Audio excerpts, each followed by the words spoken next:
Gloria a Dios. Vamos a entrar a la palabra de Dios en la segunda carta a los tesalonicenses del apóstol Pablo, capítulo 3 y versículo 5. Si nos ponemos en pie y vamos a entrar a las Sagradas Escrituras en segunda de Tesalonicenses 3, versículo 5. Gloria a Jesús. Gloria a Dios.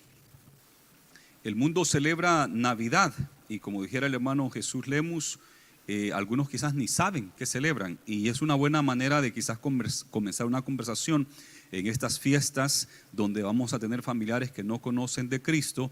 Y es una buena pregunta, creo yo, ¿qué celebras? ¿Por qué estamos aquí reunidos? ¿Qué celebramos? ¿Verdad? Y la respuesta obvia es el nacimiento de Cristo Jesús, que puede ser que les van a decir, y ahí está una oportunidad para evangelizar.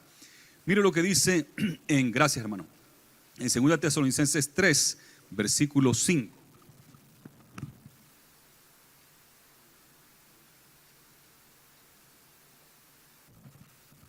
Y lo leemos en el nombre del Padre, del Hijo y del Espíritu Santo.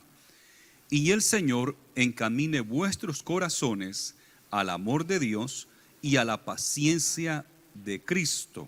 Esto de a la paciencia de Cristo me gusta como lo dice en inglés King James, el mismo versículo, and the Lord direct your hearts into the love of God and into the patient waiting for Christ. Entonces cuando dice aquí la paciencia de Cristo, en inglés se tradujo patient waiting for Christ, pacientemente esperar a Dios. En esta noche vamos a hablar sobre pacientemente esperando a Cristo. Estamos esperando a Jesús. Oramos. Señor, gracias por tu palabra, gracias por el pueblo que se ha reunido en esta noche, Señor.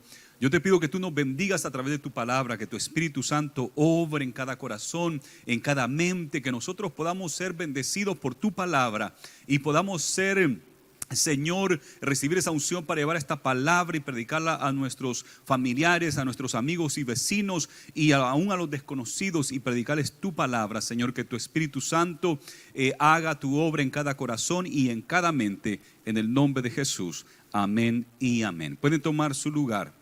Esperando pacientemente a Cristo es el tema de hoy. ¿Sabe de que hace casi 2000 años atrás había una gente que esperaban el nacimiento de Cristo?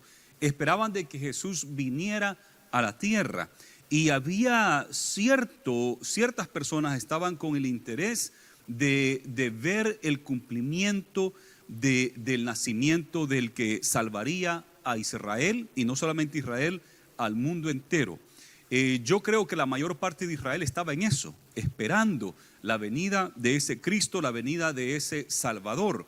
Pero también se nos dice, la Biblia nos dice que había gente en el oriente que también estaban esperando la venida de este Cristo.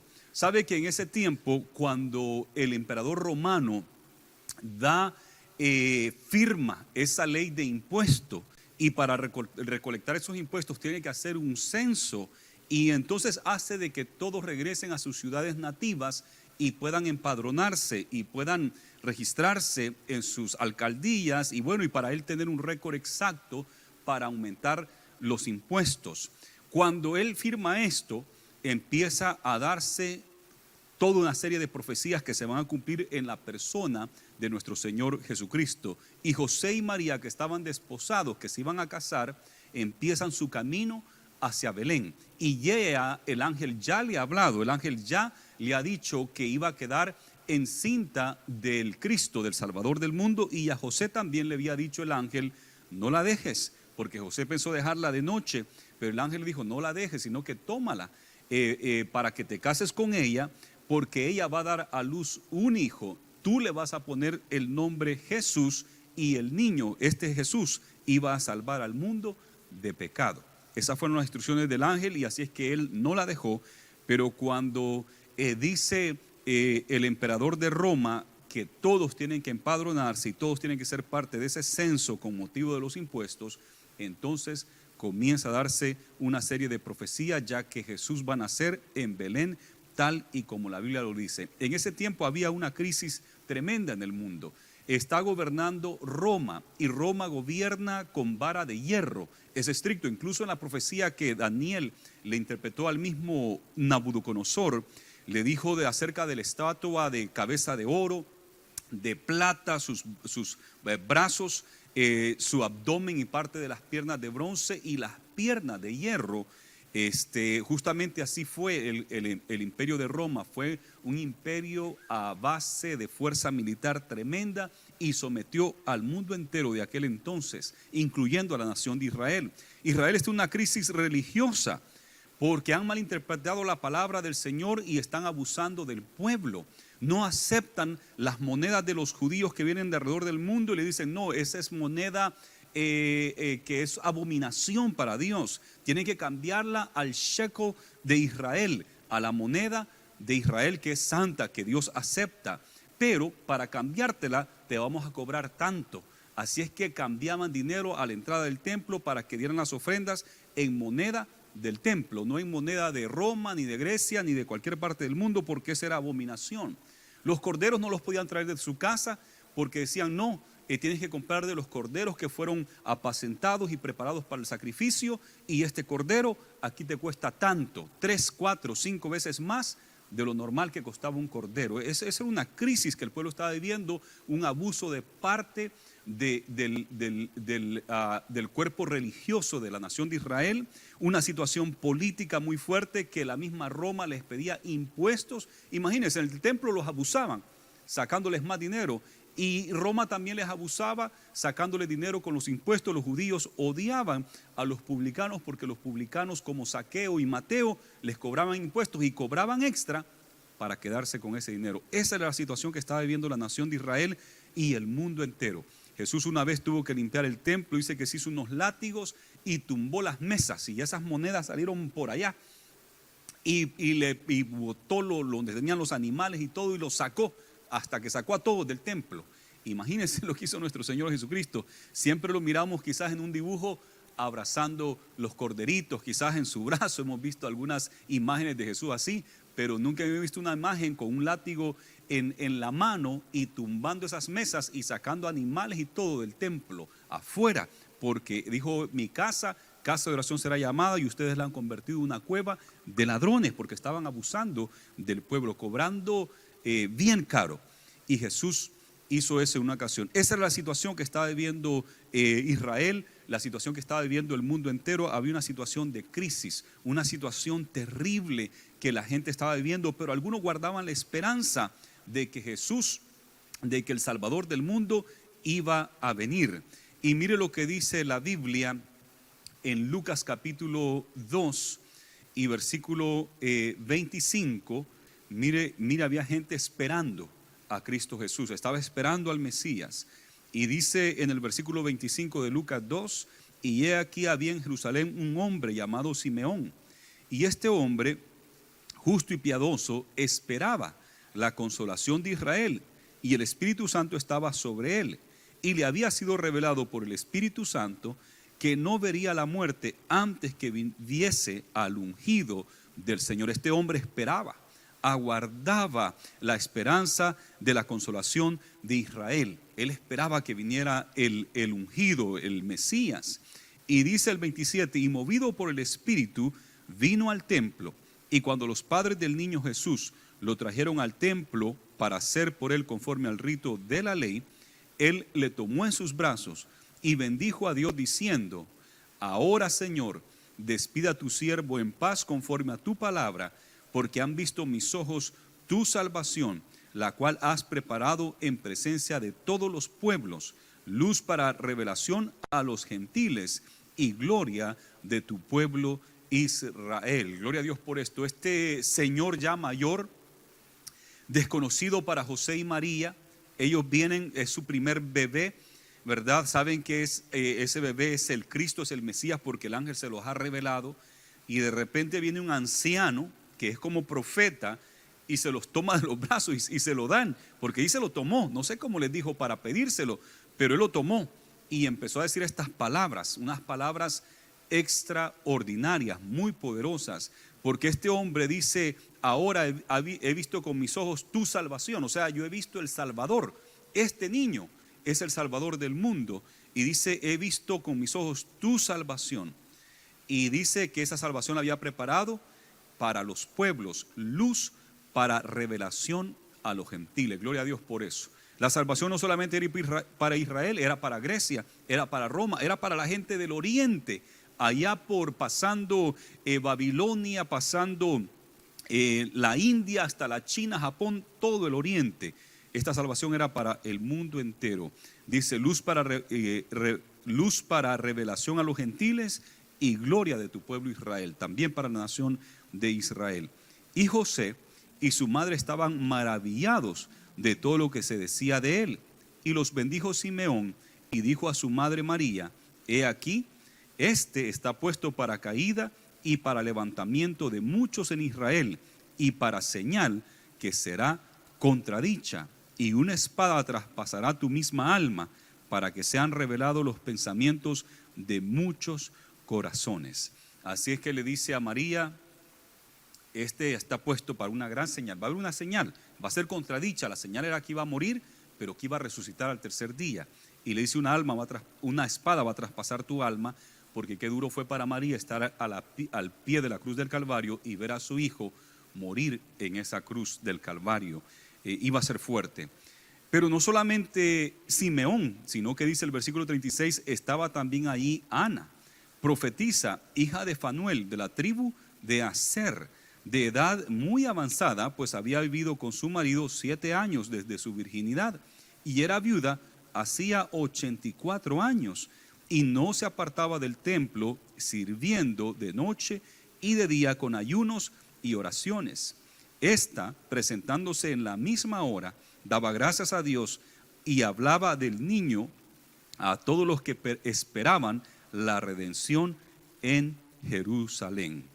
Gloria a Dios por eso. Había gente en Israel que estaba esperando el advenimiento del Mesías, del Cristo, porque la solución para esa crisis no era la fuerza del gobierno, no era la fuerza política, no era la ciencia, no era la inteligencia de las personas, sino que la única salvación era a través del Cristo que Dios había prometido, el Mesías. Pero no solamente estos judíos estaban esperando al Mesías, sino que algo bien interesante en las Escrituras es Mateo capítulo 2 también, si va al capítulo 2, pero ahora de Mateo, encontramos esto en Mateo capítulo 2, versículo 1. Cuando Jesús nació, Mateo 2, cuando Jesús nació en Belén de Judea, en días del rey Herodes, vinieron del oriente a Jerusalén unos magos.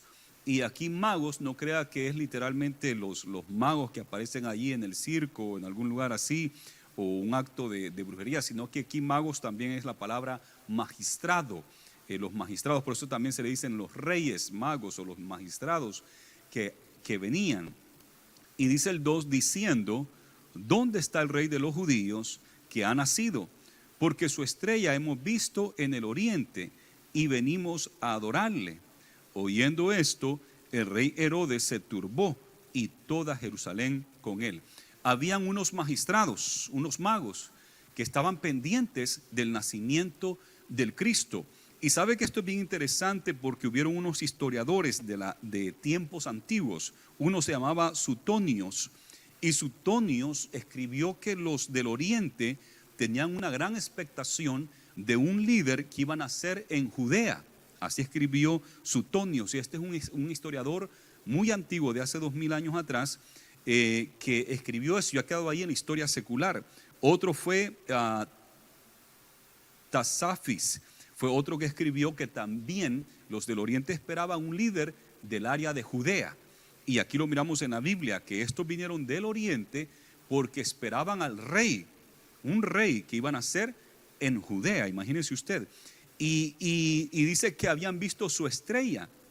Se han hecho unos estudios de que NASA me parece que hizo unos estudios y puede, como ya saben dónde están todas las estrellas, y pudieron retroceder hacia atrás 2000 años, y dicen que es cierto que para en esa época había unas constelaciones de estrellas que se había acercado y hacía que se mirara una luz bien fuerte.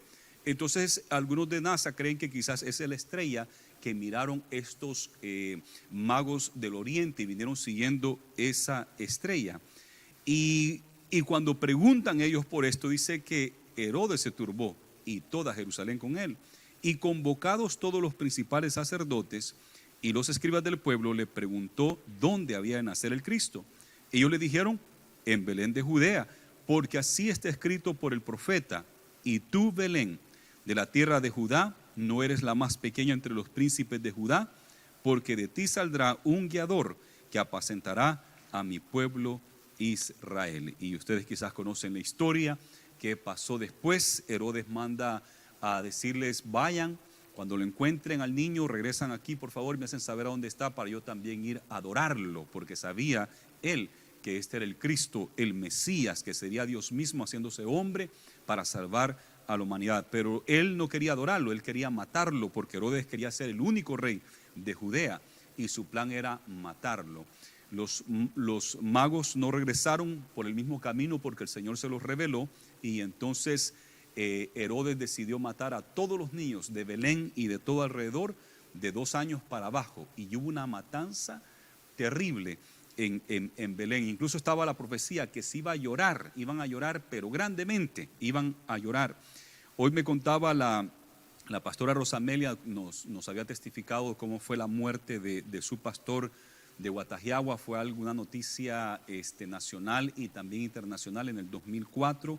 Un autobús lleno de hermanos de la iglesia, Asambleas de Dios de Guatajiagua.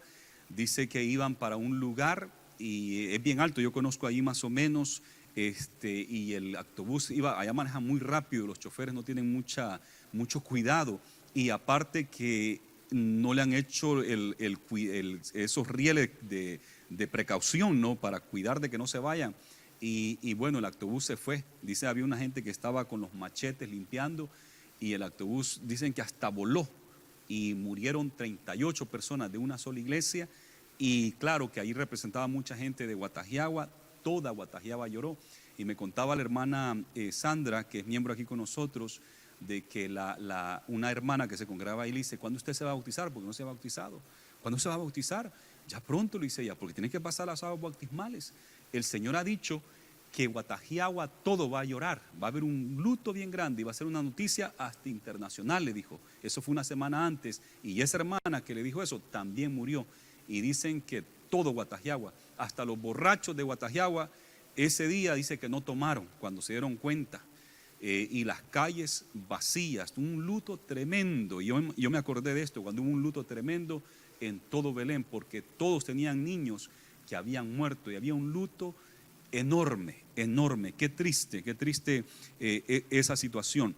Y eso sucedió, ya estaba profetizado, pero a Jesús el Señor le dijo en revelación a José, llévatelo a Egipto porque buscan su vida. Y allá estuvo un tiempo hasta que el ángel le dijo, ya regresa porque ha muerto Herodes, el que buscaba la vida del niño. Regresa, y dice la Biblia que se fueron para Nazaret de Galilea, y por eso es que Jesús es llamado Nazareno, porque era de Nazaret de Galilea y se crió, aunque él nació en Belén. Así es que esta gente está buscando al Mesías, estaban atentos a la venida de Cristo Jesús. Nuestro tema de hoy es que esperemos pacientemente a Cristo. Nosotros también debemos de estar esperándolo, así como lo hicieron estos 2 ancianos de Israel y mucha gente en Israel, así como lo hicieron estos magos del oriente que ni siquiera eran del pueblo de Dios. Así también nosotros debemos de esperar pacientemente a Cristo. Pero le quiero decir de que no vaya a Belén como hicieron los magos. No vaya a buscarlo a Belén, porque no lo va a encontrar en Belén. No vaya a Israel, porque tampoco lo va a encontrar en Israel, ni tampoco lo va a ver caminando en las playas de Galilea, del mar de Galilea. Él no está allí, Él está en el cielo, haciendo una obra extraordinaria, ya que dice que intercede por nosotros. Y Jesús está trabajando, y voy pues a preparar morada para que donde yo esté, ahí también estén ustedes. Y el Señor le dijo, el Padre, siéntate a mi diestra hasta que ponga por enemigos a tus enemigos por estrado de tus pies. Él está en el cielo. No lo vaya a buscar al pesebre, porque ya no está allí en Belén en un pesebre. Tampoco vaya a buscarlo en una cruz allá en Gólgota, en el monte de la calavera, porque no está allí en la cruz, pero tampoco vaya a la tumba, porque la tumba está vacía. Jesús ha resucitado y está a la diestra de Dios Padre y está a punto de regresar nuevamente a esta tierra. Hay que mirar hacia el cielo, hay que poner nuestra fe en Él, esperando su venida. Hoy en día el mundo está en crisis, igualmente como lo estaba en el tiempo de los romanos, en el tiempo que Jesús nació. La nación de Israel estaba en crisis. Les cuento que hoy la nación de Israel vuelve a encontrarse en crisis, con enemigos todo alrededor de ella. Le rodean enemigos, lo quieren destruir. Se ha dicho abiertamente, líderes nacionales que quieren destruir a Israel. Israel se encuentra en crisis. No solamente Israel, Europa está en crisis. Grecia, hace unos pocos años atrás, hubo una situación tan terrible que los bancos no le pudieron regresar el dinero a la gente y hubo un caos tremendo. Hace poco habían unas grandes manifestaciones en Francia y la gente muy molesta porque les subieron el impuesto de la gasolina. Mi esposa estuvo allá en Francia hace unos años atrás y me decía que el galón de gasolina vale $10, el galón de gasolina. Los hermanos, el pastor de la iglesia de los pentecostales MI en París, Francia, es guatemalteco. Y la maseca creo que valía, no sé, como $40 un poquito. Y para hacer tortillas, eso para ellos era caro y no lo hacían seguidos porque es bien caro todo en Francia. Y aparte de eso, le suben. Y usted vio ahí en las noticias, quizás algunos tuvieron la oportunidad de ver la crisis en Francia, la crisis en Europa, la situación que se da en el mundo entero, guerras que hay en el Medio Oriente y muchos refugiados, muchos inmigrantes tratando de escapar, guerras, hambre y todo eso. Es tremendo lo que está pasando. Hay una crisis en el mundo, hay crisis en Estados Unidos también. Hay una situación, ahorita mismo el gobierno lo acaban de cerrar, la mayoría de nosotros no va a ser afectado en absoluto. Algunos en el gobierno van a ser afectados y hubo un gran problemón que iban a cerrar el gobierno y 25% del gobierno iba a quedar sin fondo, al menos que le dieran $5 billones al presidente Trump para construir el muro en la frontera sureña del país. Entonces parece una crisis y esto tenemos años en crisis, situaciones bien peligrosas. Pero déjeme decirle que la ciencia no es la respuesta. La gente de hoy en día, la gente educada, piensa que la ciencia es la respuesta. Y ellos creen que la ciencia es la respuesta de todo. Y ellos comparan a la ciencia con la religión. Y ellos creen que ellos tienen la verdad porque dice la ciencia nos dice que hemos venido por una evolución y que venimos del mono. Y la religión nos dice que Dios hizo al hombre y a la mujer. Y ellos creen que la ciencia es más poderoso y que la ciencia es de los inteligentes y que la ciencia es la solución. Pero déjeme decirle que la ciencia no es la solución y la ciencia no le va a salvar. La ciencia se inventó la bomba atómica. ¿Y qué pasó con aquellas dos ciudades de Japón? Murieron miles y miles de personas en una bomba que estalló y en la segunda otra cantidad enorme y quedó contaminado por no sé cuántas décadas. La ciencia produjo eso. Y ahorita la ciencia está produciendo otras clases de armamento y allá en Irán y otros lugares hay un peligro porque están produciendo bombas químicas que ni se dan cuenta. El otro día toda la embajada de Estados Unidos tuvo que salirse de Cuba porque de repente les daba seizures, vómito y no sé qué cosas y no sabían cómo era. Y era que eran unos sonidos, no sé cómo era, que estaban usando unos aparatos.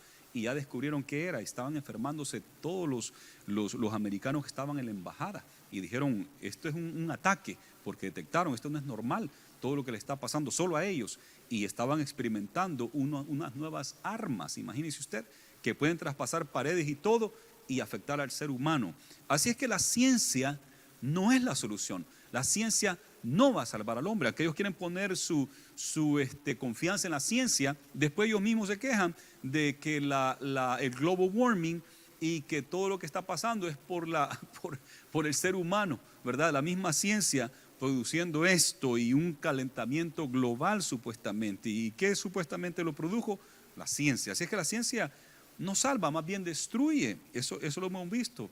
Algunos se confían de que las Naciones Unidas puede salvarle, y las Naciones Unidas trabaja día y noche tratando de ver cómo terminar la hambruna en el planeta Tierra, que en África se acabe el hambre, y están trabajando de día y noche viendo. Ellos creen que la tolerancia a lo que es la sexualidad, eso va a ayudar, y están promoviendo bastante la agenda homosexual y creen que los que no aceptan al hombre con hombre o mujer con mujer tienen un problema mental, y hay que ser abiertos a eso. Y las Naciones Unidas trabaja por diferentes cosas, pero las Naciones Unidas no es la solución. No es la solución, son problemas grandes los que las Naciones Unidas tienen, y por tratar de resolver aún empeora las cosas, y no están unidos como se dice, porque Rusia se les opone, Estados Unidos se les opone en otras cosas, los japoneses y los chinos en otro, y no logran una unidad porque es imposible que el hombre pueda salvar al hombre, más bien causa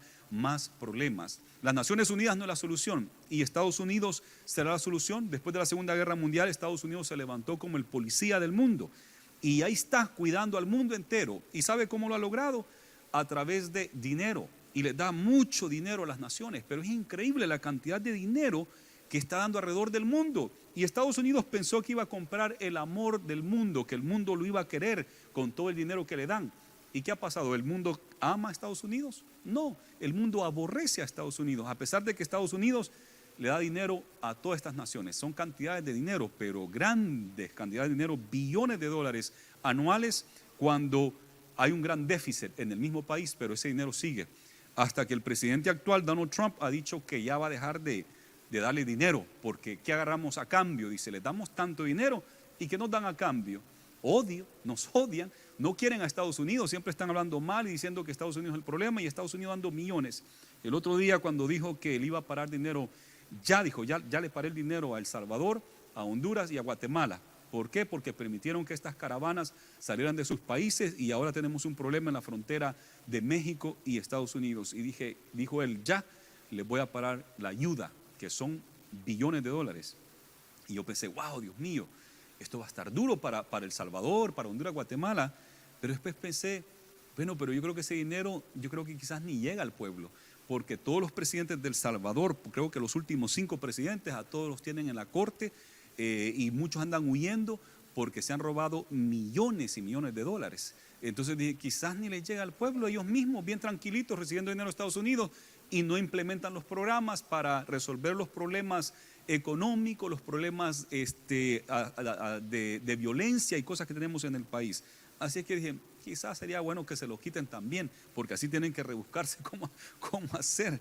Pero la cosa es que Estados Unidos ha dado dinero al mundo entero, a muchos países, y no lo aman, porque bien dijo alguien, es como el que anda buscando amor de una prostituta, le paga para hacer el amor con ella, y no le va a dar amor, porque el dinero no compra el amor, ¿verdad? Y el dinero de Estados Unidos no le compró amor, más bien sigue esa hostilidad hacia Estados Unidos, y Estados Unidos no es la respuesta para el mundo. El materialismo no es la respuesta para el mundo. Hay un materialismo enorme.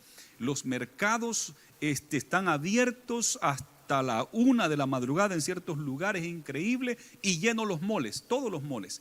Y hay un asunto de materialismo, de compra de cosas, y no es la solución para la paz del individuo, del hogar, de la nación y del mundo entero. La única respuesta es Cristo Jesús. Jesús de Nazaret es la única respuesta, y por eso en esta noche les digo, esperemos pacientemente a Cristo. Él es la respuesta. No es esto, no lo fue en el tiempo que Jesús nació, ni lo es en el tiempo de ahora.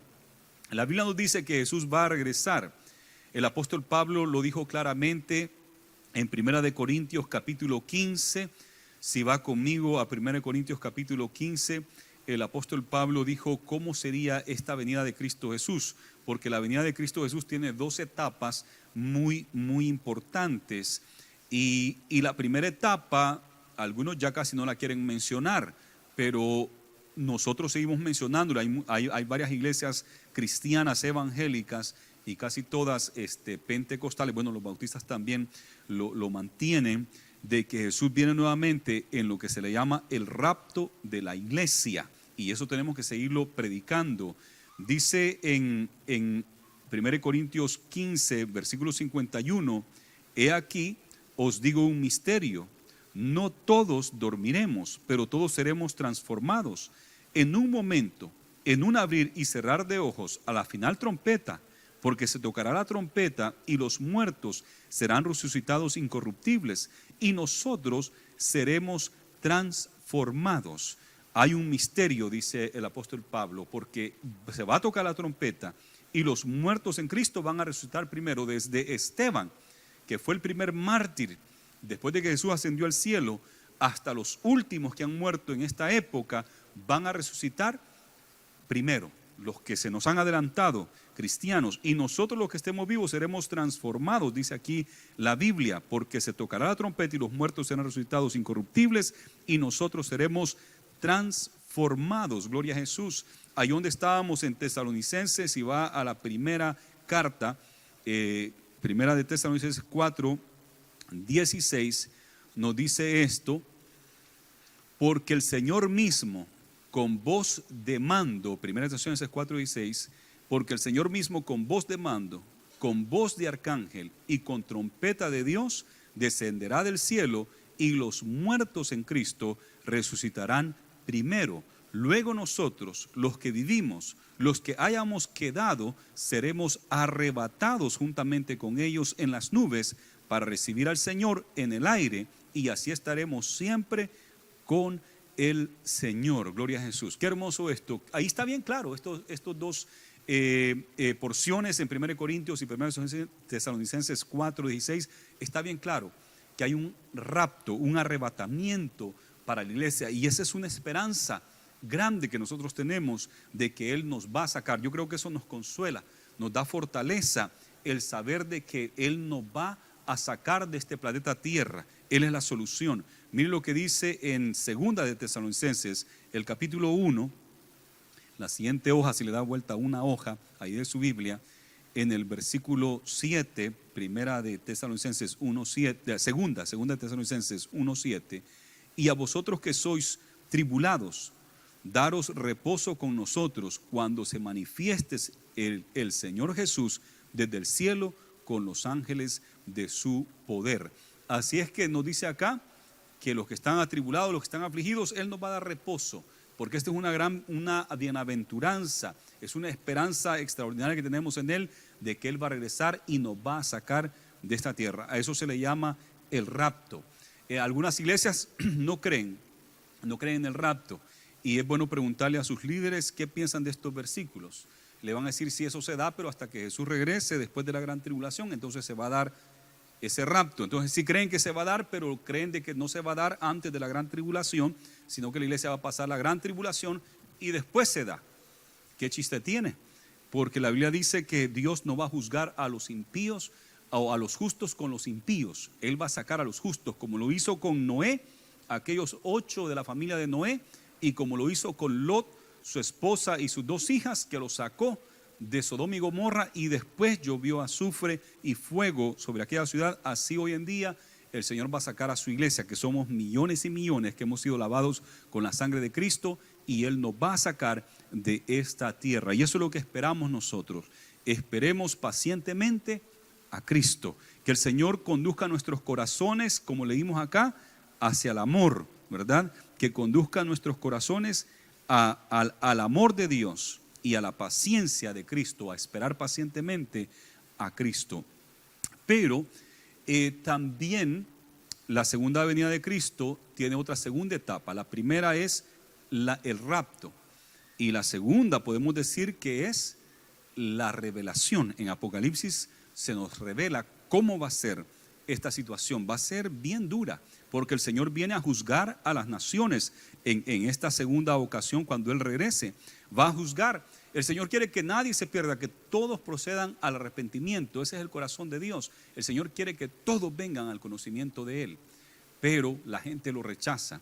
Hay gente muy lejana a nosotros quizás, que nunca ha escuchado de Cristo Jesús, pero déjeme decirles, si hay alguien que abre su corazón al Evangelio de Cristo Jesús, estoy seguro que el Señor ya tiene misioneros en este momento caminando y yendo hacia esa persona, porque esa persona va a escuchar el Evangelio porque está dispuesta a abrir su corazón. Hay una luz que el Señor ha puesto a todos, y aún en su conciencia el Señor ha dejado allí, y Dios los va a juzgar según también la ley que puso en sus corazones, dice la Biblia, porque Dios es justo. Pero todos los que rechazaron a Dios, La Biblia dice que los va a juzgar, y en lo que es la gran tribulación, en todo el libro de Apocalipsis, miramos que eso va a ser cosa terrible, cosa dura. Incluso dice de que van a pedir de que los montes y las piedras caigan sobre ellos, porque no quieren ver el rostro de aquel, del Cordero de Dios. No le quieren ver el rostro porque le tienen un temor. Ellos habían escuchado que Jesús era amor y que Jesús es el Salvador y el amor, pero no habían querido entender que también Él va a juzgar a las naciones y que lo va a hacer con vara de hierro. Y allí van a querer esconderse. ¿Y sabe qué van a hacer? Aún de que le tienen temor y miedo, aún así lo maldicen, y aún así maldicen a Dios. Y por eso continúan las plagas y continúan los juicios del Señor. Las copas de la ira de Dios continúan cayendo sobre la tierra. Nosotros ya no estaremos acá porque esperamos a Cristo Jesús, que nos va a sacar de esta tierra, y después va a caer los juicios de Dios sobre la tierra. Que el Señor nos ayude. Ya Él no está en Belén, no está en el pesebre, tampoco está en la cruz, ni mucho menos su cuerpo está en la tumba como la de otros líderes, que ahí están los cuerpos en la tumba y van y los visitan.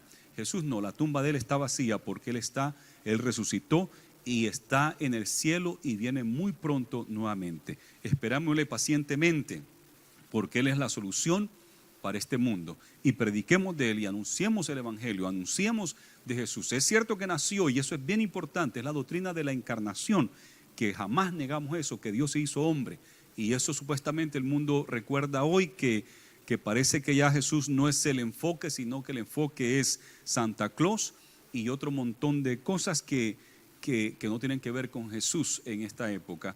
Pero Jesús nació, y Jesús murió, y Jesús resucitó.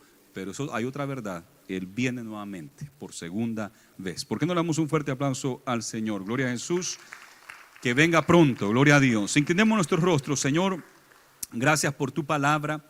Gracias, Señor, porque tú viniste a la tierra. Hace 2000 años escogiste a aquella doncella, aquella joven judía, descendiente de David, y a ella escogiste para traer a Jesús, para que Dios se encarnara en ella y pudiera venir a esta tierra. Gracias por ese regalo que nos has dado, Señor. Es un don inefable, Señor, el que nos has dado la salvación a través de tu Hijo Jesucristo. Te bendecimos y te